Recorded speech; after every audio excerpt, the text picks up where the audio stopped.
Vous êtes sur Air Télévision. Bonsoir à toutes et à tous. Bienvenue à vous pour ce nouveau numéro de Ramadan 2021. Si vous êtes à table, Sahaf Torkoum, bien évidemment.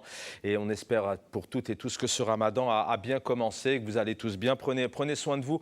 On va bien évidemment revenir sur ce mois sacré, le mois sacré qui fait partie des cinq piliers de l'islam. Les 5 piliers de l'islam, je vous propose de les regarder en images. Et puis on va se retrouver dans quelques instants. J'aurai le plaisir de vous présenter mes invités et puis les différentes thématiques de notre soirée.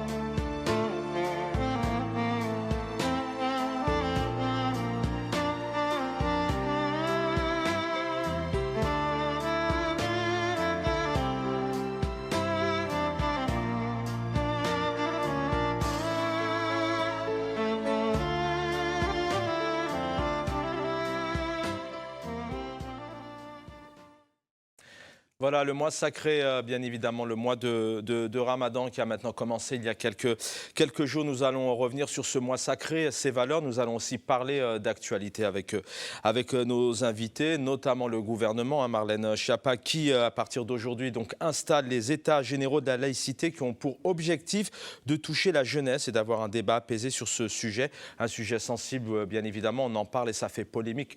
Malheureusement, maintenant, depuis plusieurs mois, plusieurs années, une grande consultation auprès de 50 000 jeunes autour de la laïcité. Voilà ce que dit Marlène Schiappa. C'est un sujet de passion. L'idée est de dire parlons-en ensemble et écoutons-nous, pourquoi pas. D'autres partis d'opposition, bien évidemment, sont révoltés. On ne fait pas un débat après une loi, dit l'eurodéputé Yannick Jadot. Encore, c'est la sénatrice Esther Benbassa qui dit Marlène Schiappa lance les États généraux de la laïcité après que son gouvernement en effet un outil de stigmatisation des musulmans avec la loi, notamment de séparatisme. Nous allons revenir bien évidemment sur la laïcité et puis aussi sur ce mois sacré de Ramadan. Pour en parler avec moi sur le plateau, bienvenue à vous, Hassan Fersadou. Bonsoir, Hassan. Bonsoir. Merci d'être là. Vous êtes donc président de l'Espérance musulmane de la jeunesse française. Les mots sont bien trouvés, espérance et jeunesse et confession musulmane. Et vous êtes aussi, vous dirigez l'Institut Amel, qui est une très belle école. Oui. Et d'ailleurs, la petite jeune fille qui nous propose d'apprendre les cours d'arabe, d'apprendre l'arabe avec les lettres de l'alphabet est issue de cette école. Donc merci à vous. Merci. Mohamed Enish, avec moi, bien évidemment, notre consultant, chroniqueur, qui est là pour aussi nous apporter quelques éléments, président de l'UAM, l'Union des associations musulmanes du 93. J'ai eu le plaisir de le recevoir sur ce plateau, sur Air Télévision. Il est avec nous, on se connaît depuis des années. Bali Bakayoko, bonsoir. Bonsoir. Sportif, ancien sportif de haut niveau, chef de file notamment à la France Insoumise à Saint-Denis. Bali Bakayoko, les régionales arrivent, les départementales arrivent. Première question comme ça. J'ai envie de dire que les élections mènent toujours avec cette gauche un peu divisée, non, notamment sur les régionales. C'est une gauche qui n'arrive pas à se réunir. Malheureusement, en tout cas sur le premier tour. Alors, on a quand même réussi à avoir une première alliance avec le Parti communiste, le Parti animaliste, Ensemble, et puis un ensemble d'autres acteurs qui ont réussi à se mettre autour avec la France Insoumise pour faire un premier bloc à gauche. C'est pas le bon mot, désolé, mais petit. Pas petit parti de gauche, c'est pas le mot. Aidez-moi, mais en tout cas, ce ne sont pas des partis qui réunissent énormément d'électorats comparé à certains partis qui commencent à grandir, notamment, c'est tout à son honneur, le parti animaliste qui a fait plus de pourcentage au présidentiel, au municipal. Que d'autres partis. Clairement, et donc du coup, ils sont avec nous et on leur souhaite bien sûr une belle aventure à nos côtés. Et nous espérons au second tour pouvoir réunir l'ensemble de la famille de gauche pour pouvoir justement incarner une nouvelle alternative au sein de la région et donc avec la candidature particulièrement de Clémentine Autain, donc, qui est chef de file chez nous et qui porte cette bataille pour les régionales de manière importante. Alors la particularité sur les élections, c'est que ce sera départemental et régional ensemble. Voilà, donc avec des enjeux bien sûr un peu différents, mais avec la volonté assumée et au sein de la Seine-Saint-Denis, avec 40 communes constituées, une volonté de garder ce département à gauche. Donc aujourd'hui, la présidence, elle est socialiste. Nous avons un certain nombre de remarques à formuler à l'intention de nos camarades socialistes, à la fois sur la question démocratique, puisqu'il y a un vrai sujet aujourd'hui de comment on crée les conditions pour que la population s'empare en fin de compte de la question du bien commun, et donc qui est quand même la démocratie, la citoyenneté. Comment à un moment donné j'exerce ma responsabilité première à travers le vote, mais pas uniquement. C'est aussi tout au cours en fait, des mandats que les électeurs doivent être consultés et associés. La deuxième chose qui me semble aussi importante sur la question des élections départementales, c'est aussi la manière dont on aménage cette ville et ces territoires. Et on voit bien qu'il y a un océan, entre guillemets, de collectifs qui sont constitués pour justement aller à l'encontre d'un certain nombre de projets d'aménagement. Les Jeux Olympiques et Paralympiques, oui, mais pas à n'importe quel prix. C'est un peu le message qui est renvoyé par un ensemble d'autres acteurs. La question des jardins ouvriers, où là aussi, il y a un ensemble de collectifs qui sont constitués pour justement dire nous voulons bien sûr des aménagements, mais des aménagements qui soient humains et qui soient respectueux de l'écologie. Et donc on voit bien qu'il y a un certain nombre de positions qui ont été prises aujourd'hui par le département sur ce domaine-là, qui interroge et qui nous amène véritablement à avoir une autre approche sur les élections départementales. On a l'impression que plus les années passent, les échéances, j'en perds mon stylo, les échéances électorales passent, on sent quand même tout de même que c'est pas pour demain qu'il y ait une alliance entre le PS, Nouvelle Génération, Benoît Hamon, bien évidemment Jean-Luc Mélenchon, à la France Insoumise, notamment je pense aux élections présidentielles qui vont arriver. Sur les dernières élections, c'est peut-être dommage qu'il n'y ait pas eu cette alliance, puisque Jean-Luc Mélenchon était plutôt... Était aux portes, carrément. Et malheureusement, c'est toujours regrettable d'avoir un croche-patte en fait, qui vient de sa gauche. Et c'est ce qui s'est traduit en 2017. Nous espérons, et c'est le sens des interpellations qui sont faites d'ailleurs par Jean-Luc Mélenchon depuis maintenant plusieurs mois, à l'endroit de l'ensemble de celles et ceux qui constituent le bloc alternative de la gauche et puis les écologistes pour justement bâtir cette grande famille. C'est possible, il faut en avoir la volonté. Donc l'opération un peu marketing, de communication qui a été organisée il y a quelques jours, qui risque d'accoucher malheureusement d'une souris, est forcément regrettable lorsque l'on sait aujourd'hui le mal qui est fait à l'ensemble d'ailleurs d'une partie de la population qui aspire à un véritable rassemblement de l'ensemble de la gauche et des écologistes pour justement apporter une autre alternative sur les élections présidentielles en 2022. Bali Bakayoko, on reviendra bien évidemment puisque vous êtes un élu de terrain et un élu qui milite, je pense notamment au collectif Résidence Allende puisque vous les soutenez. Vous soutenez aussi les résidents des travailleurs immigrés. On a tendance à les oublier, mais c'est très compliqué pour eux, notamment pour subvenir à leurs besoins. Messieurs, est-ce que honnêtement, comment se passent d'abord ces premiers jours de Ramadan? Maintenant, on arrive à une dizaine de jours de Ramadan. Hassan, Fersadou. Je peux commencer avec Saha Fatourkom. Pour les Algériens et Marocains, Saha Shlevetkom pour les Tunisiens, Taqabbal Allah Siyamkom pour tout le monde. Les Ramadans, franchement, ça a commencé cette année, c'est très très bien passé, mieux que l'année dernière. Par rapport au confinement total et général l'année dernière, il n'y a pas de mosquée, tous les mosquées fermées. Cette année, quand même, il y a certaines mosquées ouvertes, il y a de souplesse, il y a prière Dhuhr, prière Al-Asr, il y a certaines mosquées qui font la prière Sabah. Quand même, il y a un peu de souplesse. Les gens sont très contents par rapport à l'année dernière, mais quand même, ils sentent comme quoi sans Tarawih, c'est un peu triste, c'est un peu difficile, c'est un peu compliqué pour les familles parce qu'ils ont pris l'habitude que tout le monde il part à la mosquée après le Ftour. Et tu trouves cette année tout le monde bloqué chez eux. Et il n'y a pas de sens Ramadan parce que les gens... Alors Tarawih, pour les personnes qui ne sont pas, parce que c'est RTV est ouvert bien évidemment à tout le monde, et on invite tout le monde bien évidemment à la suivre, c'est cette prière qui est juste après le Ftour, après le Ftour, après 1h30 de Ftour, les gens ils partent direct pour faire la prière. Presque il y a certains rak'at et il y a une ambiance générale. Tout le monde qui part avec leur famille, avec les enfants, avec les femmes, tout le monde. Si le mosquée est ouvert, il reste jusqu'à minuit, jusqu'à 1h du matin. Ils ont pris l'habitude. C'est une ambiance et cette année il n'y a pas tout ça. Même l'année dernière, c'est un peu triste, mais quand même on a adapté. On n'a pas les choix. Et les gens, maintenant, ils font leur activité chez eux, ils font la prière chez eux, ils font des efforts. Peut-être, on trouve, c'est une bonne occasion pour quelqu'un, il trouve avec sa famille. Oui, parce que c'est ce que je disais dans les émissions précédentes.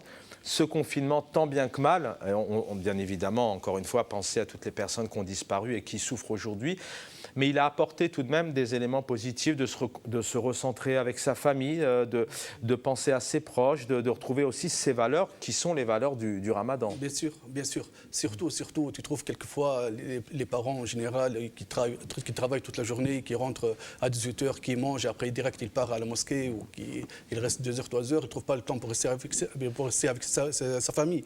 Maintenant, quelqu'un il trouve le temps pour parler, pour discuter, pour prier avec ses enfants, avec sa femme, avec tout ça. Franchement, ce côté-là, c'est pas mal du tout. Et bien sûr, aujourd'hui, on a passé une semaine de Ramadan. Ça passe très très vite. Et bien sûr, rester presque 21 jours ou un peu plus. Il faut le profiter.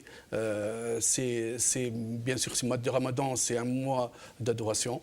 Moi, quelqu'un qu'il faut plus attaché avec Dieu, plus faire des efforts. C'est un mois que le bonne action qui multiplie. Et alors c'est pour ça qu'il faut faire maximum des efforts dans la lecture du Coran, prière et dua, etc. Et il y a une forte, on va y revenir tout à l'heure aussi, il y a aussi une forte présence généreuse. Hein.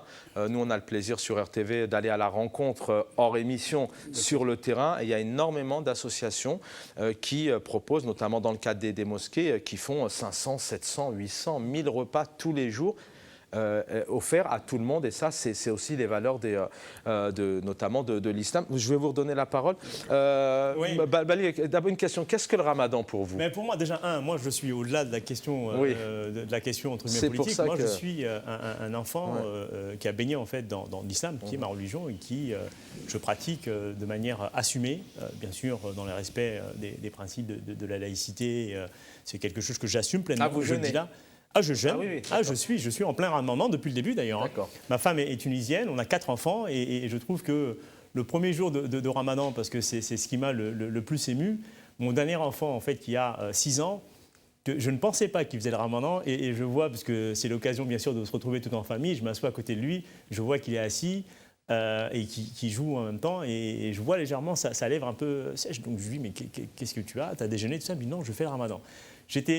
J'étais à la fois émerveillé parce que je me suis dit, mais ce petit bout de chou de 6 ans, 7 ans commence en fait à comprendre ce que mes parents en fait, nous ont inculqué et que ma femme et moi avons créé les conditions pour qu'ils puissent être porteurs en fait, de ces valeurs-là. Donc c'est aussi une forme de richesse que nous avons de ressourcer en fait, avec ce qui est l'idéal à la fois, je veux dire, de ce que nous sommes, c'est-à-dire que la question bien sûr culturelle, qu'on l'assume de manière assez pleine et entière, dans le respect bien sûr des uns et des autres, mais qui en même temps est un moment, même si on est dans une situation un peu spécifique de Covid et compagnie, mais qui est un moment finalement où moi j'ai retrouvé mes gamins, parce que c'est vrai que je peux pas dire le contraire, j'ai passé quasi plus de 22 ans sur les territoires de Saint-Denis et puis de la Seine-Saint-Denis, je me suis beaucoup plus occupé des autres et un peu moins de ma famille.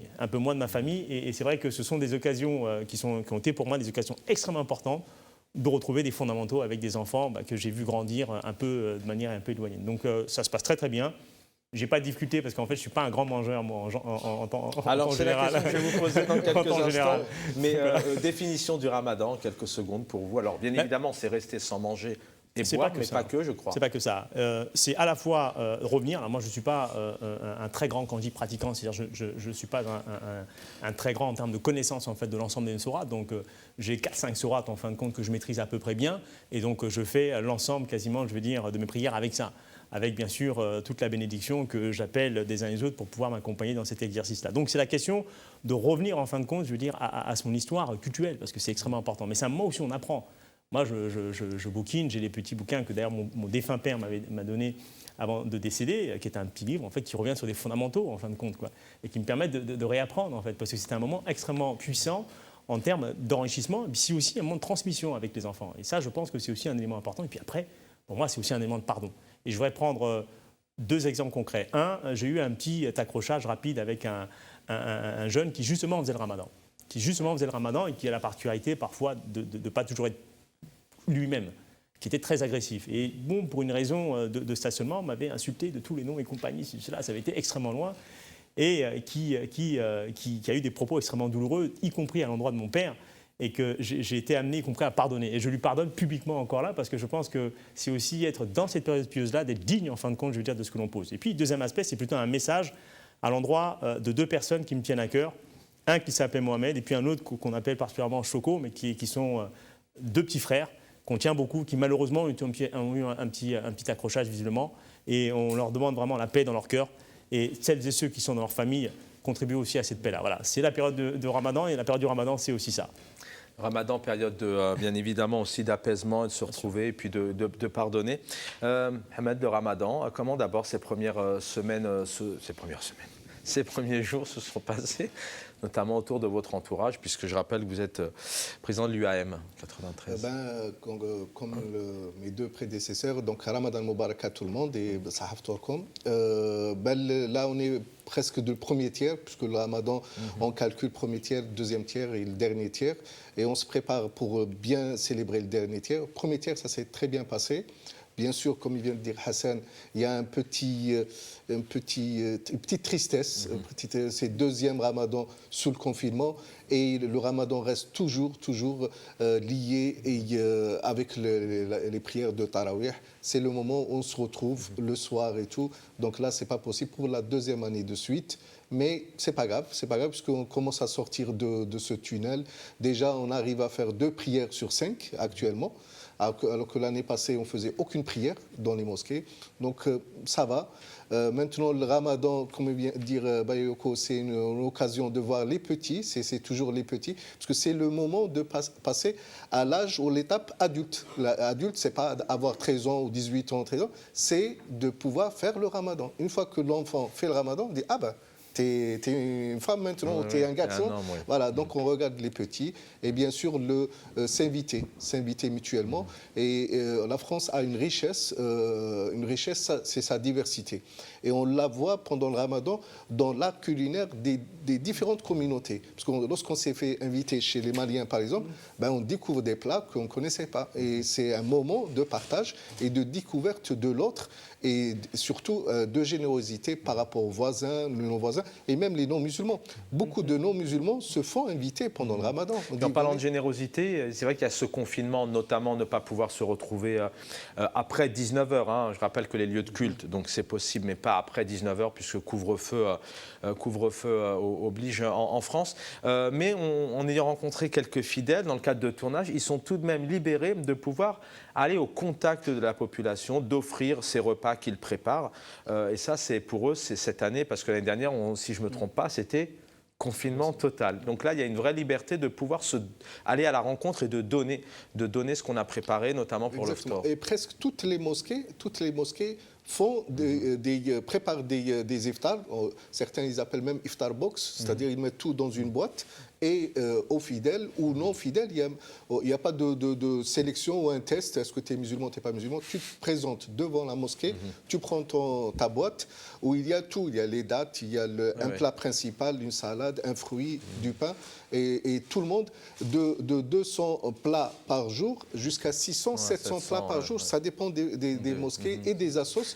Certains le font dans leur mosquée et il y a d'autres, vous l'avez fait, je pense, ils se déplacent à Paris, à la porte de la Chapelle, pour distribuer aux gens dans le besoin. D'ailleurs, si vous avez des étudiants autour de vous, des personnes qui sont dans le besoin, n'hésitez pas à vous renseigner. En général, vraiment, toutes les mosquées préparent, une grande partie des mosquées se mobilisent avec des bénévoles, des jeunes, des plus grands, des plus âgés, à préparer des plats. Et puis, vous emportez ça, voilà, comme vous venez de le dire, il n'y a pas écrit sur votre front qui vous êtes. Bonsoir, bienvenue. On vous demande tout simplement combien vous en voulez, on vous en offre. Et vous passez un bon moment. Rapidement, parce que le temps aussi avance, on a encore un peu de temps, mais est-ce que vous gaspillez? Alors, Bali Bakalko, c'est vrai qu'on n'a pas la même ligne, c'est vrai que vous êtes fin. Non, mais les lignes se tiennent ce soir, c'est bien, mais est-ce que vous gaspillez? Moi, j'essaie de gaspiller au moins, mais c'est vrai que je me fâche dans la période du Ramadan avec ma femme. On peut avoir la ligne et gaspiller. Non, mais parce que c'est pour ça que, par exemple, moi, quand on met les plats, j'aime bien quand il y a un peu, mais de manière diversifiée. Je ne veux pas que ça soit trop chargé. Et donc, les premiers jours, c'était un peu sport avec madame pour lui dire, bon, là, pas trop. Mais après, de toute manière, il n'y a pas trop de gaspillage chez nous, parce que moi, j'ai des gros mangeurs, j'ai 4 enfants derrière, et puis après, on est surtout une grande famille. Donc, on peut toujours, et on partage toujours les plats que l'on fait. Donc, il n'y a pas de gaspillage. Voilà. Honnêtement, soyez honnête. On a pris des habitudes et on grandit avec des habitudes et c'est dur pour éloigner ou détacher avec les habitudes. Obligé avec harira, obligé avec brique, obligé avec un peu pizza, obligé avec batbout, obligé avec... Il y a plein de trucs et tu trouves dans la table, obligé, on n'a pas le choix. Et c'est vrai, quelqu'un, il faut un maximum faire des efforts et après, il ne faut pas faire trop, il faut un petit peu de chaque et après on mange. Mais Allah, c'est comme ça, on a grandi comme ça et après, quelqu'un, il va manger seulement harira toute la journée, il n'a pas mangé, après il va manger que harira, c'est tout. Il trouve comme quoi c'est un peu pas tellement pour faire tarawih. Après, il va rester jusqu'à 1 heure de maths, comme ça, debout. Il faut bien manger pour après, bien sûr, pour tenir, pour faire la prière bien comme il faut. Bien sûr, l'islam il est interdit il faut pas trop préparer. C'est et puis je le répète, c'est que le prophète était très écolo, il était très proche de l'écologie. Exactement. Après nous, dans la tradition, après, quand tu pars chez ta famille, chez ta maman et tout ça, tu ne peux pas l'obliger. Pour elle, c'est quelque chose, elle est très, très contente quand tu es là avec tes enfants. Oui, sauf que la différence, c'est que nos anciens, en général, c'est peut-être, si ça peut être le mot, recyclent, gardent et repréparent le lendemain. Alors que nous, les plus jeunes, on a tendance à votre... C'est vrai que nos anciens, ils peuvent préparer énormément, mais en général, le lendemain, ils arrivent quand même à... Exactement. Soit à donner, soit à offrir, alors que nous, on jette. En tout cas, moi, j'ai fait un effort considérable sur le pain.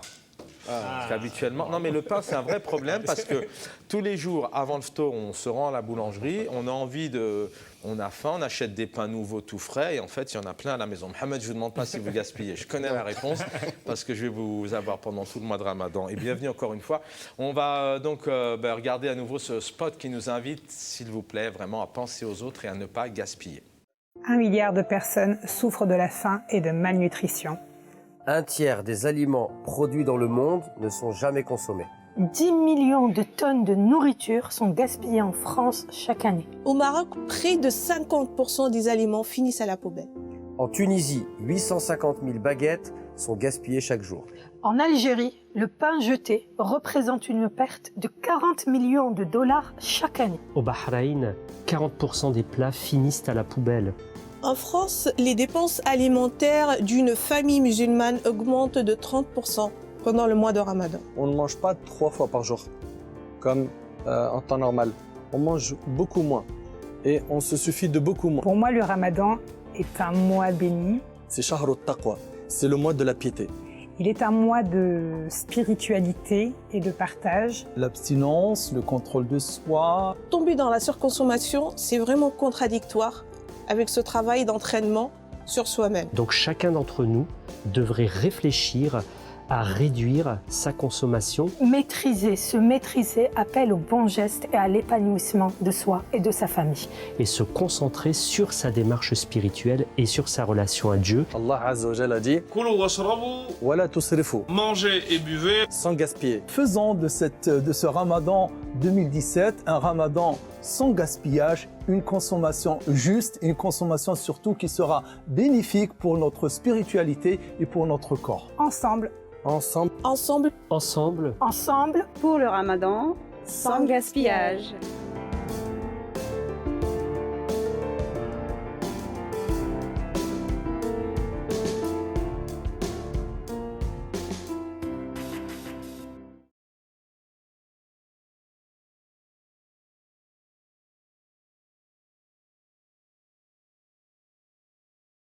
Voilà, vous l'avez vu, hein, notamment dans certains pays, au Bahreïn, au Maghreb, etc. On gaspille énormément. Donc pensez vraiment à vos voisins. Alors, vous êtes donc jeuneur de confession musulmane, vous venez d'en parler. Ce soir, vous êtes aussi invité, et on vous a invité notamment en tant qu'ancien élu, mais élu tout court, parce que quand on a été élu, vous êtes énormément sur le terrain. La République, c'est vous le disiez, hein, depuis des années, vous êtes plutôt à accompagner, à aider les autres. Peut-être une réaction sur ce climat un peu de laïcité, de séparatisme. On est entré, il y a certaines critiques. On a écouté notamment dernièrement comment le maire de Stein qui était remonté par rapport au tweet du ministre de l'Intérieur qui s'est rendu à Rennes, puisque la veille du Ramadan, il y a eu vraiment des injures, des actes islamophobes. Quel est votre sentiment de ce climat ? Vous qui connaissez bien ce pays. Moi, je pense qu'on est vraiment dans une situation où, de plus en plus, la manière dont et les politiques, et puis tous les obscurantismes, en fait, se développent dans nos territoires, vont obliger, en fin de compte, les musulmans à davantage revendiquer ce qu'ils sont. Parce qu'on voit bien que pendant très très longtemps, cette communauté, et la génération de mes parents, c'est la génération de ceux qui font pas de bruit, en fin de compte. Ils nous ont inculqué ça. Moi, j'ai été élevé dans ce registre-là. Et donc, on voit bien que de plus en plus, on est dans une société où la question de la xénophobie, du racisme, de plus en plus, et la haine contre l'autre monte. Et en plus, accompagné parfois de femmes et hommes politiques qui sont censés représenter la République et donc censés représenter l'unité, en fin de compte, de cette République qui reconnaît les siens, quelle que soit d'ailleurs leur confession religieuse ou pas d'ailleurs. Et voilà que depuis maintenant quelques années, on a une course à l'échalote de la part des courants politiques et de droite et d'extrême droite et parfois maladroitement de la gauche qui courent après en fait l'idéologie du Front National. Et l'approche d'ailleurs qui est portée sur la question du projet de loi sur les séparatistes, qui d'ailleurs viendra ensuite au Sénat avec des débats, il vise essentiellement, je veux dire, à un moment donné, à flécher et cibler en fin de compte une communauté. On peut monter, descendre. Et l'opération, y compris qui est ensuite lancée par la ministre Mme Chapa, qui consiste entre guillemets à rouvrir un débat, c'est juste en fait de rallonger en fait les choses. C'est juste de continuer entre guillemets, je veux dire, à promouvoir cette forme d'idéologie et de préparer en fait les élections présidentielles avec un duo Front National face, bien sûr, En Marche. Et donc, c'est uniquement ça. Donc, en fait, cette approche qui consiste à être une approche un peu humaniste, d'éducation populaire, et tout ça, non. C'est en réalité un énième round qui est proposé pour rallonger, en fait, le débat. Mais est-ce que les Français, réellement... Alors, ça me fait penser à Jean-Luc Mélenchon qui avait fait une intervention assez pertinente, j'ai trouvé, en disant, mais arrêtez avec la religion, laissez les gens tranquilles, et n'en parlons plus, pour résumer un peu, il était assez remonté. Mais est-ce que vraiment, qu'est-ce qui fait peur réellement? Est-ce que réellement ça fait peur? L'amendement qui a été donc notamment adopté au Sénat, c'est sur le port du voile, notamment sur les mamans qui accompagnent les enfants, le port du voile des mineurs. Qu'est-ce qui fait peur selon vous? Non, moi je pense qu'il y a à la fois un débat déjà idéologique qu'il faut combattre. Moi, je reconnais la loi de 1905, c'est celle-ci, en fin de compte, je veux dire, qui est le garant. Et elle s'est faite dans des conditions qui sont des conditions historiques, mais des conditions de construction, en fin de compte, d'une réflexion commune pour aboutir, en fait, à cette loi. Ce n'est pas la pacotille de projet de loi qui s'est faite assez rapidement avec des jeux d'acteurs qu'on a vus et dont on a absolument compris, en fin de compte, c'était bien la volonté de séparer, en fait, les gens. Parce qu'ils peuvent, voilà. Donc ça, c'est une réalité. Et je trouve que derrière ça, il y a surtout l'idéologie qu'on connaît la mieux, c'est celle, bien sûr, du Front National. C'est très clair. Très clair. Et ensuite, on a celles et ceux qui sont à la course en fait, d'une approche électoraliste et qui surfent en fait, sur ce volet-là. Donc en réalité, qu'est-ce qui se passe depuis maintenant quelques mois? On a des mosquées qui sont attaquées. Donc ça, c'est la responsabilité purement et simplement, je veux dire, alors, quand je dis des mosquées, ce sont les hommes et les femmes qui sont français. Qui sont français. Moi, si je ne vous dis pas je suis pratiquant musulman, on n'en sait rien. Voilà, d'ailleurs, je vous ai posé la question. Voilà, donc on n'en sait rien du tout. Mais je le fais. Et, voilà. Et donc on voit bien et moi, je ne suis pas singulier. C'est-à-dire qu'il y a plein de Français de confession musulmane qui n'ont pas besoin qu'on les interroge sur ce qu'ils sont, parce qu'ils vivent bien. Et donc, enfin, tous celles et ceux, entre guillemets, qui vont aller chercher la différence, c'est bien avant tout pour des fonds idéologiques. Et ces fonds idéologiques existent malheureusement dans ces sociétés. La société qui consiste à dire que l'autre est le problème. Et donc, c'est vrai qu'à partir du moment où on nie l'existence même du fait cultuel, ben, on vit mieux en réalité, parce que les gens, ils n'ont pas besoin de promouvoir en fait, cette question. Ils le font à dessein, ils le font de manière respectueuse en fait, du cadre légal. Après, bien sûr, on a un autre sujet qui est la question de comment on se mobilise contre le terrorisme, l'obscurantisme, tout ça. Ça, c'est une bataille à mener. Et les musulmans... Mais sauf que vous voyez, c'est intéressant que vous en parliez, c'est que souvent... Il y a l'amalgame. Il y a un amalgame et souvent, dès qu'on parle de terrorisme, il y a un amalgame qui est fait. Donc les musulmans sont amenés à devoir ou à essayer de pouvoir se justifier, alors qu'on peut rappeler ici que l'islam n'a jamais appelé à mettre des bombes et à tuer les uns et en France, la grande majorité de celles et ceux d'ailleurs qui sont victimes de ça, c'est souvent des musulmans eux-mêmes. Bien sûr. Tout à fait. Je me souviens de Nice, par exemple, la première victime, qui est la maman de la petite Anan Chahiri, que je salue, que j'ai reçu. Une réaction là-dessus, Ahmed Enish. Alors, il y a les partisans du respect qui disent, qui veulent une liberté religieuse tant qu'elle ne trouble personne, puisque la religion, c'est personnel. Et il y a aussi ceux qui souhaitent directement ou indirectement avoir une certaine maîtrise, peut-être aussi des interrogations, des craintes, qui se disent, peut-être qu'en enlevant le voile à tel endroit, ça va nous protéger, enfin... Je pense que c'est un débat sans fin. Si on rentre dans ce circuit-là... Est-ce que ce n'est pas un débat stérile, plutôt? Stérile et sans fin. Et le seul objectif, c'est stigmatiser une communauté. Je rejoins entièrement ce que vient de dire Bayoko. Là, on vient de sortir de 3 mois, je pense, ou 4 mois de débat sur la loi séparatisme. Et une fois qu'on met fin à ce débat-là, on découvre quoi? qu'on va remettre une pièce dans la machine pour repartir pour un autre tour. Ce que vient de déclarer la ministre, ça commence aujourd'hui, et on voit bien qu'elle est un peu gênée, puisqu'elle dit on va aller doucement, vous inquiétez pas. C'est-à-dire elle sait pertinemment on continue dans la stigmatisation. Et je vous fais remarquer le tweet du président de la République qui dit « Je serai vigilant par rapport à ce débat ». Parce qu'il sait que pertinemment, la laïcité, on va parler de quoi? Les mêmes sujets sur le séparatisme. Vous allez voir, ça sera le voile, la mosquée, la prière, les musulmans. C'est le même sujet. Donc on a mis une autre pièce dans la machine, et comme il vient de dire Bayoko, c'est la prolongation du match. Le match c'est-à-dire normalement c'est fini. qu'aujourd'hui, à partir du moment où on parle de laïcité, effectivement, c'est tout de suite une interrogation autour de l'islam. Parce que moi j'ai l'intime conviction qu'ils ont déjà perverti en fait le concept en tant que tel. Ils ont vraiment perverti. Et donc aujourd'hui, ouvrir par exemple un débat sur ce sujet-là, les gens ne sont pas des grands absurdes.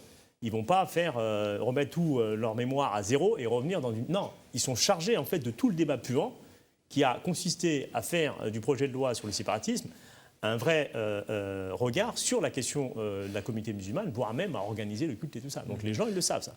Et donc, si celles et ceux qui pensent, en lançant cette démarche-là, qui se veut soi-disant ouvert, apaisant et compagnie, non, c'est faux. C'est qu'on sera quasi, à 1 an des élections présidentielles, et tous les mois qui peuvent, entre guillemets, faire monter ce risque de la montée d'ailleurs du Front National, et demain, par exemple, en 2022, ça permet à un moment donné, de pouvoir considérer que l'alternative est précisément pour moi Jean-Luc Mélenchon, mais pour ceux qui sont de la droite, est en fait Macron. Et donc c'est ça en réalité, c'est ça essentiellement. Et donc je trouve que là, c'est à la fois scandaleux et c'est même criminel parce que derrière, à des échanges très proches, on voit bien que les tensions vont en fait s'accentuer.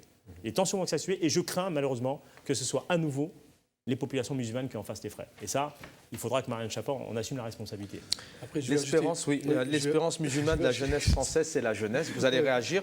Mais est-ce que la jeunesse aujourd'hui, elle évolue pas et elle a peut-être besoin, peut-être qu'on lui... Alors, je vous rejoins un peu. Certainement, ça va dévier sur les mêmes mots, etc. L'avenir nous donnera les réponses. Mais cette jeunesse, elle a évolué. D'ailleurs, un sondage qui a été fait par l'ICRA, qui est la Ligue contre le racisme et l'antisémitisme, sur 1000 lycéens donc interrogés, 52% sont favorables à ce que le voile soit autorisé, notamment pour aller accompagner les enfants ou alors au lycée. Et 49% sont favorables, notamment au port du voile ou avoir des signes, une kippa ou une croix, notamment pour les agents du service public, les professeurs ou même les policiers. Donc la jeunesse, elle est évoluée. Alors à la fois, je termine juste là-dessus, mais à la fois, on a tout un corps politique qui essaye peut-être de tirer vers une mouvance, mais on sent que la génération 3.0 de cette jeunesse, elle est ouverte, en fait, elle se dit pourquoi pas. Alors je vais vous donner la parole juste derrière, mais Hassan Fersadou, vous voulez intervenir. On peut dire la France des droits de l'homme qu'on l'aime, la France de liberté qu'on l'aime. Et maintenant, quand tu trouves les filles qu'on trouve maintenant, elle ne peut pas porter la voile, ou elle ne peut pas sortir, ou elle ne peut pas aller à l'école, et depuis 20 ans qu'ils ont commencé de problèmes de voile, ou plus que 20 ans. Ils ont commencé par interdiction pour les filles pour entrer à lycée, après pour le niqab, pour le voile intégral, après pour les mamans, ils n'ont pas le droit pour accompagner leurs enfants à l'école. Et après encore, maintenant, il est en train de parler pour dire comme quoi moins de 18 ans, une fille moins de 18 ans, ils n'ont pas le droit avec la voile dans le lieu public. Et chaque année, chaque 2 ans, chaque 3 ans, il y a quelque chose. Et peut-être d'ici 2 ans, 3 ans, on dit écoute, une femme voilée, il n'a pas le droit pour sortir au marché ou dans les centres commerciaux et tout ça. Alors où on va aller? Franchement, c'est la peur. Maintenant, on vit dans la peur. Les femmes, ils demandent est-ce qu'on reste ici en France, on part, on cherche, on va aller à Canada, on va aller à Londres, ou on va chercher ailleurs. Est-ce que vous pouvez comprendre que des fois, il y a des interrogations? Certains disent clairement, alors il y a une jeune fille qu'on va essayer bien évidemment de recevoir, qui est passée chez Cyril Hanouna la semaine dernière sur C8, qui a dit, moi, voilà, je pars en Algérie, c'est les vacances, j'ai 13 ans et j'ai envie de porter mon voile. Bon, son papa est contre.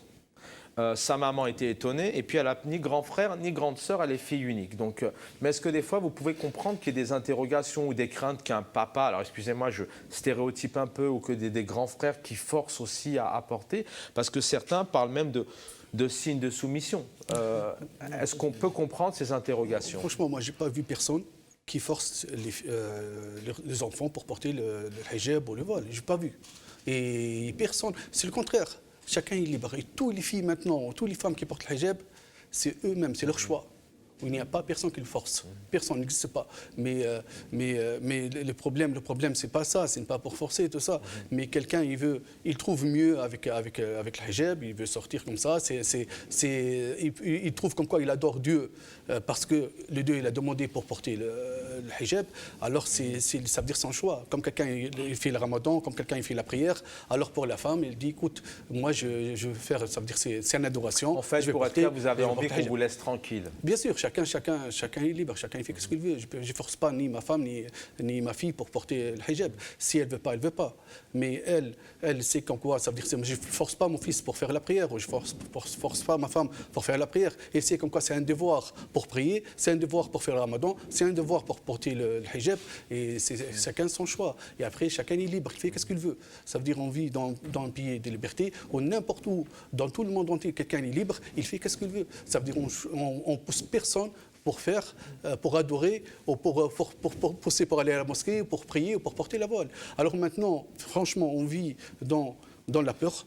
Ça fait peur maintenant quand on trouve maintenant avec toutes les lois qui sortent ou à toutes les propositions qu'ils proposent, jusqu'au point, il y a des personnes maintenant, ils ont commencé, ils disent écoute, maintenant je vais chercher un travail à Dubaï, ou l'autre il cherche un travail ailleurs, et on est en train de pousser les gens pour quitter la France. Et ça, j'ai peur comme quoi c'est une manière pour que tout le monde qui prépare, qui part de la France. Mais je parle pas sur maintenant, c'est des Français d'origine de Français. C'est des gens qui sont grandis ici, 3e et 4e génération. Ils ont oublié les pays d'origine. Alors ils vont faire quoi? Ils vont partir où?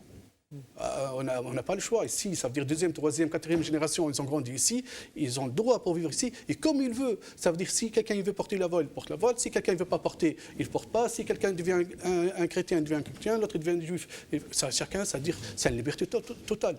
Et c'est ça comment on voit les choses. Et ce qui n'est pas correct, c'est que, par exemple, quand on regarde, moi j'ai plein d'amis, par exemple, de confession juive ou catho et compagnie, on n'a pas le même niveau de débat avec eux. Et c'est ça, en fait, qui fait mal. Mais est-ce que ces craintes-là, elles n'ont pas été à un moment aussi générées peut-être avec... C'est beau la démocratie en religion aussi, hein, les différents propos, les différentes analyses, mais on sait que dans l'islam, par exemple, on peut trouver une fidèle musulmane voilée et non voilée. On peut trouver un musulman, comme vous le dites, qui prie et qui ne prie pas. Mais le fait qu'il y ait peut-être une telle flexibilité, une telle ouverture aussi, hein, parce qu'on sait très bien que, enfin, vous êtes mieux placé pour moi pour en parler, mais dans l'islam, c'est vraiment la compréhension du texte aussi. C'est ce que nous ressentons, etc. Mais est-ce que toutes ces petites choses, c'est pas ce qui ont peut-être généré ou créé des amalgames, des incompréhensions aussi chez monsieur et madame tout le monde en général? Non, je ne crois pas. Là Bayoko parlait des élections. Mais avant les élections...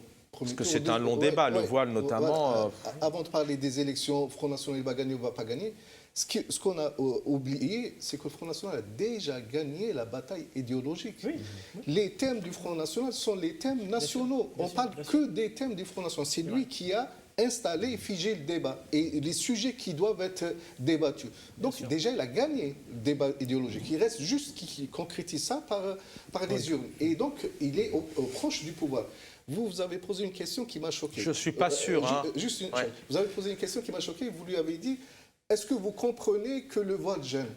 Mais il y a d'autres qui disent, est-ce que vous comprenez que les Noirs nous gênent? Est-ce que vous comprenez que les Arabes nous gênent? Est-ce que vous comprenez que les... Mais on est où? Mais si chacun... Moi aussi, j'ai des choses qui me gênent. Mais maintenant, il y a la loi. La loi, que la loi. On ne regarde pas tel ou tel, si tel, il n'aime pas les gens qui sont gros, ou des gens obèses, ou il n'aime pas les nains, ou il n'aime pas Mais on est où? Maintenant, voilà, qui veut quoi? Qu'est-ce que tu veux? Moi, je ne veux pas les nains. OK, ben on va faire disparaître les nains. Les nains sont interdits de la voie publique. L'autre, il veut pas les grosses, les petites, les grands. Mais on est où? Il y a la loi, point, barre. Il ne faut pas entrer dans ce sujet. Oui, vous comprenez qu'il y a certains qui n'aiment pas le voile. Et alors, il aime ou il n'aime pas, ce n'est pas mon problème. Qui n'a pas aimé. Et là, c'est très, très, très vicieux. Dernier point, vous avez cité le sondage. Ce sondage est très, très important, le sondage sur les jeunes, mais par hasard, il a été mis de côté. Il n'a pas été médiatisé. Parce que ce sondage-là, il a mis en valeur... Il a été médiatisé chez mes confrères de CNews, BFM. Oui, mais ils l'ont critiqué. Ils l'ont critiqué dans le sens où ce sondage a mis en valeur que les jeunes, chez les jeunes, ça ne leur pose aucun problème que découvrent que des jeunes comme eux prient, pratiquent, portent le voile, aucun problème. Donc le problème, c'est qui? C'est que les vieux qui vivent dans un ancien monde et qui n'arrivent pas à appréhender la nouvelle pratique ou le vivre ensemble actuellement chez les Français, et ils refusent que l'islam fasse partie du paysage. C'est ça qui choque ces gens-là. Ça a été notamment critiqué avec des questions, notamment, je crois, une consoeur qui a écrit dans Le Point, ou je ne sais plus, et qui dit qu'il faudrait peut-être aussi réexpliquer ou redonner des cours, des explications aussi sur la laïcité, une laïcité qui évolue, et puis on a tendance parfois aussi à l'oublier. Enfin, la laïcité est complètement dévoyée. Un point très important, il y a un débat qui a été fait récemment, il y a un chercheur qui a fait la démonstration que c'est vrai que le voile pose problème dans les grandes entreprises, dans les grandes administrations, lorsque une collègue qui porte le voile, ça choque l'administration. Et ce monsieur-là a fait la démonstration dans ces administrations. En sortant, il a fait montrer qu'il y avait une femme de ménage et qui portait le voile.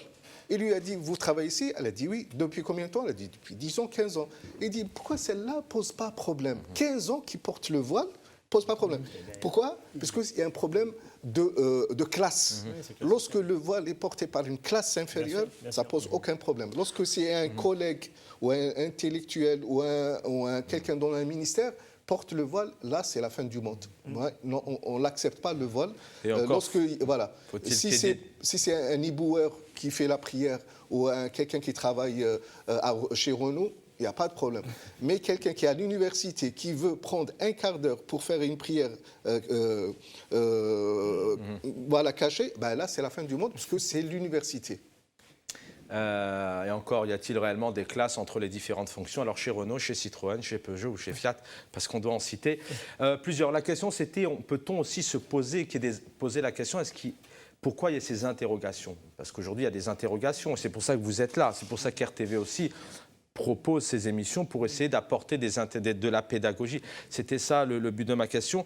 L'émission n'est pas terminée. Le concours a toujours lieu. Vous avez la possibilité de gagner des cadeaux en répondant à des quiz. Il y a déjà énormément de monde d'inscrits, mais vous pouvez continuer à y participer. Je vous propose de regarder ce spot et on se retrouve tout de suite après.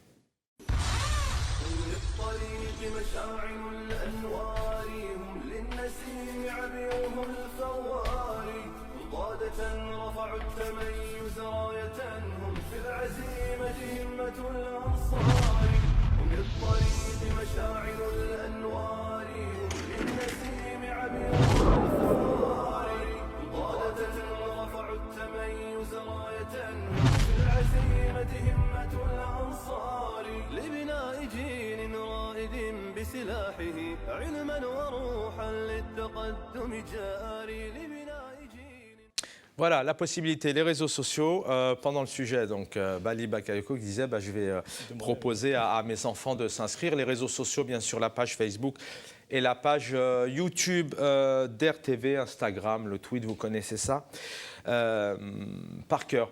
Une réaction par rapport à tout ce, peut-être en faisant un peu d'histoire. Par contre, où je vous rejoins, c'est vrai que je vous le disais, c'est totalement stérile. Pour moi, je ne vois pas où est le débat. Personne s'habille exactement comme il le souhaite. Je ne crois pas que ça soit important et ça change la vie des gens. Mais selon vous, qu'est-ce qui a généré, vous êtes tout jeune, mais vous avez l'expérience quand même derrière vous. Qu'est-ce qui a généré, est-ce que c'est réellement le politique pour de la récupération? Je vais un peu vite sur ce que vous disiez. Ou est-ce que, qu'est-ce qui a généré un peu ce débat et qui stigmatise et qui génère même une haine aujourd'hui? Parce qu'il faut se poser la question, pourquoi il y a tant d'actes islamophobes veille de Ramadan, par exemple? Moi, je pense qu'il y a plusieurs choses. Bon, déjà, la première chose, c'est qu'on arriverait à avoir moins de questions autour de ça si l'on considérait que la question elle est posée pour l'ensemble de celles et ceux qui appartiennent à différents cultes, en réalité. Qu'on pose la question de la kippa, est-ce que ça fait peur quelqu'un? Est-ce qu'on contraint quelqu'un de mettre sa kippa? Moi, j'ai jamais entendu, par exemple, la question. Jamais. Jamais. Est-ce qu'on l'oblige à faire la prière? Jamais j'ai entendu non plus. Mais donc voilà, donc déjà qu'on prenne les questions et qu'on considère que ces questions soient universalistes et s'adressent en fait à tout le monde. Et comme ça, comme tout le monde, c'est vous, c'est moi. Donc là, clairement, vous dites qu'il y a une population stigmatisée. Clair. En fait, ce qui est très clair, c'est qu'aujourd'hui, l'ensemble en fait, des faisceaux qui sont posés montrent de manière concrète qu'il y a un alignement des constellations contre une communauté. Ils peuvent monter, descendre, ça revient toujours à ça. Donc voilà, donc on voit bien, quand on parle de la communauté musulmane, on parle de la communauté musulmane, on ne parle pas du reste. Voilà, donc ça, c'est une réalité. La deuxième chose, c'est qu'il y a aussi une pauvreté intellectuelle, je pense. Et donc la question de tout ce qui est éducation populaire, d'éveil, des consciences et tout ça, particulièrement au niveau de la jeunesse, moi je trouve que c'est quelque chose qu'il faut continuer à faire. Mais la question qui est posée, c'est comment le faire? Comment le faire? La troisième chose qui est importante... Justement, l'éveil, vous connaissez très bien ce département, puisque vous, c'est la Seine-Saint-Denis, c'est le département le plus jeune de France, 40 villes, le plus fertile. Et moi, j'ai l'impression quand même qu'en Seine-Saint-Denis, dans le Val-de-Marne, en Île-de-France, il y a un éveil, les gens vivent bien ensemble. Enfin, en tout cas, je pense que les gens, il y a par exemple, il y a cette notion de tolérance et puis d'acceptation de l'autre. Parce que moi, par exemple, je suis d'une génération où j'ai jamais eu, c'est pour ça que des débats comme ça sont assez étonnants. Moi, j'ai jamais eu, par exemple, de débat à l'époque sur mon copain qui est juif ou mon copain, non, ça n'a pas existé. Je me souviens pas du tout. Comme la question du porc, jamais ça a été. Voilà, donc on voit bien qu'aujourd'hui, il y a certains qui ont fait le choix, mais principalement pour des questions idéologiques et sur des questions bien sûr électoralistes, de mettre à l'agenda cette question-là. Et bien sûr, quand on met à l'agenda des choses qui sont censées nous rassembler et qu'on oriente, avec le soutien d'ailleurs des médias, un certain nombre de médias qui ils sont très contents sur ça, sur toute l'approche aujourd'hui, islamo-gauchisme et compagnie, on crée même des concepts qui n'existent même pas en fin de compte. Et on en parle tellement avec la puissance des médias qui fait que ça devient une donnée désormais. Et donc on voit bien qu'aujourd'hui, il y a quand même toute une instrumentalisation de la société qui est faite à la fois par les médias, mais aussi, je veux dire, par des politiques. C'est ça, en fait, le vrai problème de poser. Parce qu'aujourd'hui, en réalité, quel est l'intérêt si ce n'est pas, entre guillemets, de cliver? Parce que s'il s'agissait juste de dire qu'à un moment donné, le droit protège tout le monde, c'est des fondamentaux comme ça. Ça, ce sont des fondamentaux qui, normalement, sur ces fondamentaux-là, on doit tout pouvoir se retrouver. Et pourquoi, sur ces fondamentaux-là, certains créent des conditions pour donner le sentiment, en fin de compte, que non, les lois sont mal faites. Mais elles sont mal faites par qui et pourquoi elles sont mal faites? Et on l'a vu dans le débat sur le séparatisme. On l'a très bien vu. Et donc, on voit bien qu'à un moment donné, et je pense qu'il faut avoir aussi le courage de le dire, parce que c'est aussi en le disant que celles de ceux qui sont, entre guillemets, producteurs de ces idéologies-là et sont cultivateurs de cette forme de haine doivent être démasqués, parce que c'est le seul moyen. Parce que si on dit vous tous, le vous tous, c'est personne, en fin de compte. Il faut cibler des gens et de manière très claire. Et puis, il faut aussi avoir des positions très radicales par rapport à ces questions-là, aussi des solutions alternatives qui sont portées.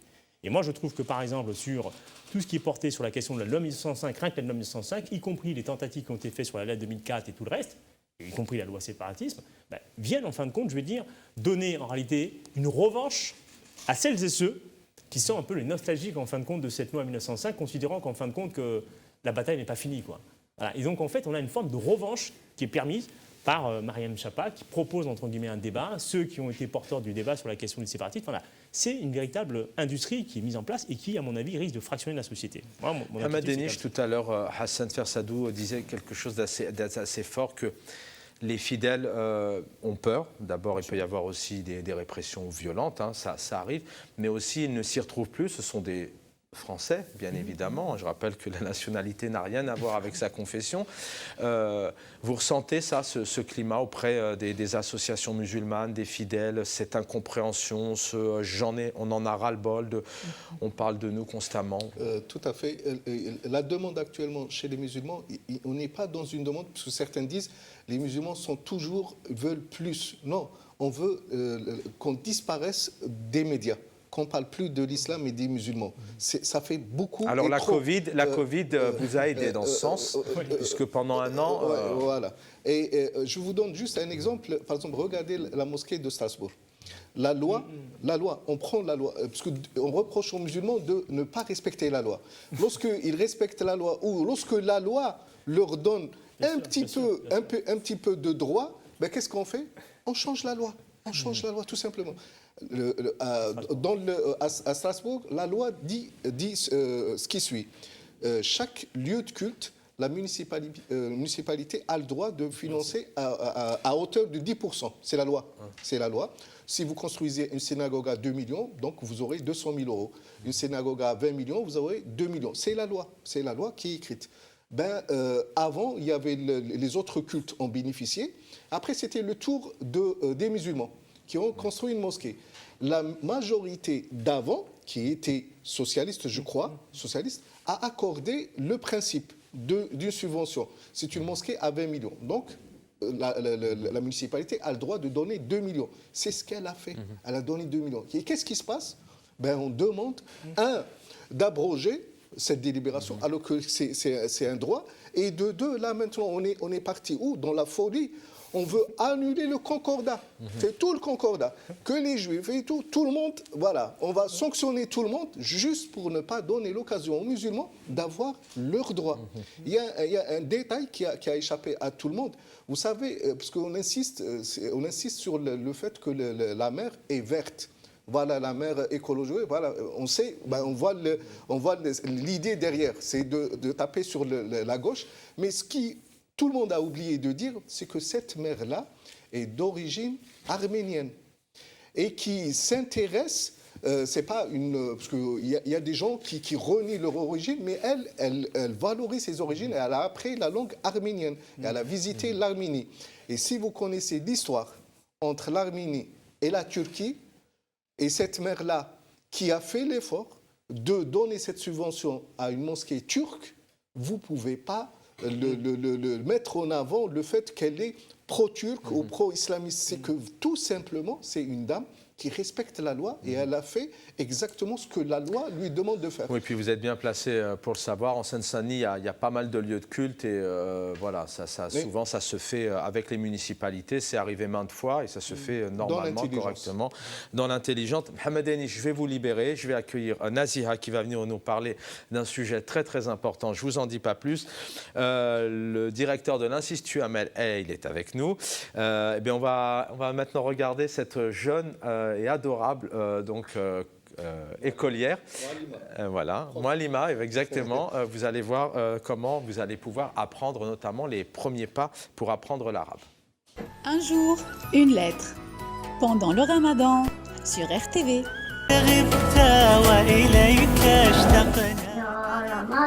Yasmine. Oui, maman. Tu fais quoi, ma belle? Je prépare un coloriage pour l'émission du mois de Ramadan. Quelle émission? C'est un secret, ne le dis à personne. C'est l'émission Un jour, une lettre. Comme j'ai appris à parler, lire, écrire et même chanter en langue arabe, j'aimerais tellement partager tout ce que j'ai appris avec mes amis. Alors rendez-vous chaque jour, pendant tout le mois de Ramadan, sur la chaîne RTV avec la maîtresse Yasmine. C'est moi, Ramadan Mubarak Saïd, wa kullu amin wa antum bi khayr. Un jour, une lettre. Pendant le Ramadan, sur RTV. Un jour, une lettre jusqu'au bout du Ramadan avec notre écolière qui nous donne donc des cours d'arabe. Un autre cours ce soir, il est sur toutes les tables. Pour notamment rompre le jeûne, Naziha, c'est... C'est à moi. C'est les dates. Ben voilà, même sur notre table, il est là. C'est bien sûr Chaban, donc durant le Ramadan, les dates occupent une place bien particulière pour les musulmans. Et traditionnellement, c'est une date qui est le premier aliment dégusté au moment de rompre le jeûne. Je pense que c'est ce que vous faites, oui.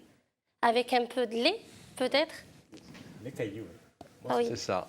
Et je crois que c'est rapidement, en fait, le temps est passé. Mais vous allez peut-être nous en parler, mais je crois que c'est clarifié dans le Coran, hein, les dates, si je ne me trompe pas. Enfin, en tout cas, on va dire que c'est une sunna. En fait, cela tient au fait que le prophète, sallallahu alayhi wa sallam, donc, il mangeait une date juste à l'heure de rompre le jeûne.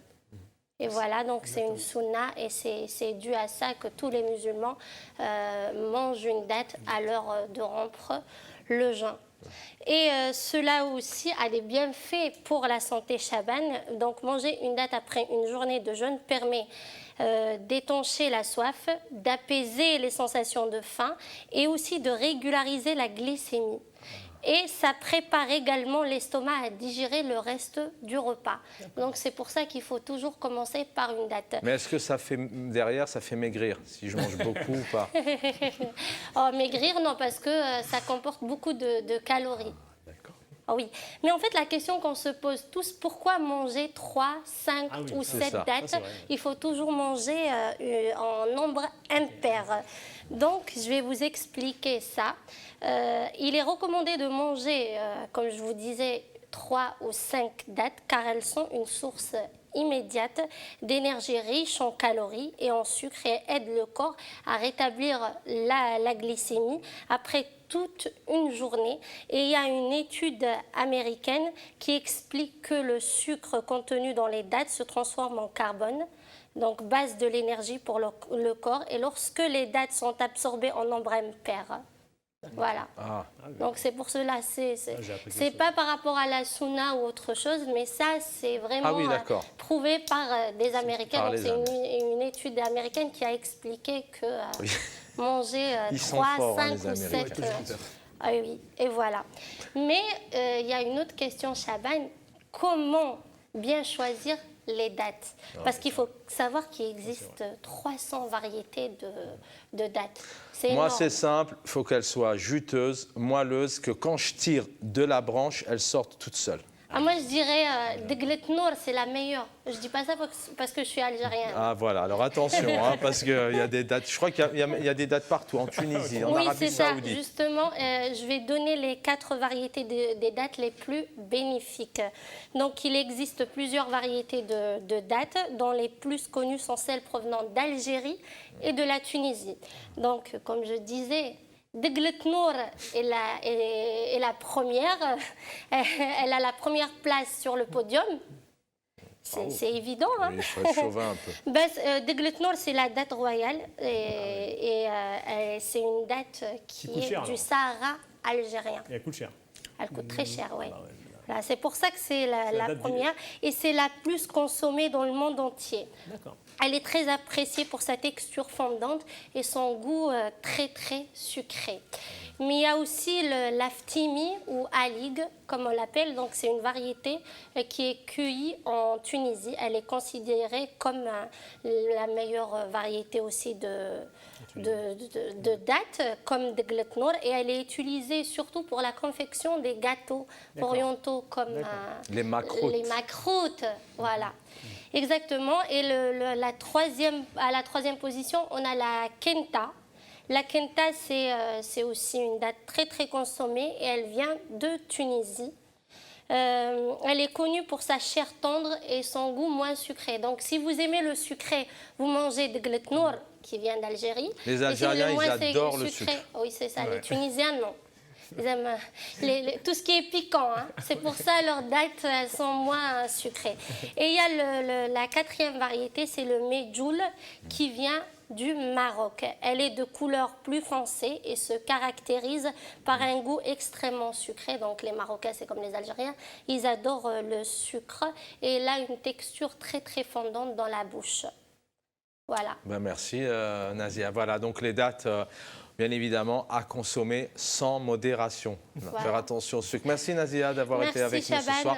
Je reste avec vous. Le dernier mot, Bali peut-être. Moi, je suis toujours très ravi de venir là. Je suis à la fois bien sûr bien accueilli, mais j'apprends toujours. Et donc là, avec les éléments qui ont été apportés sur la date, j'apprends plein de choses. Donc merci vraiment pour aussi cette contribution à l'éducation populaire pour ma connaissance personnelle.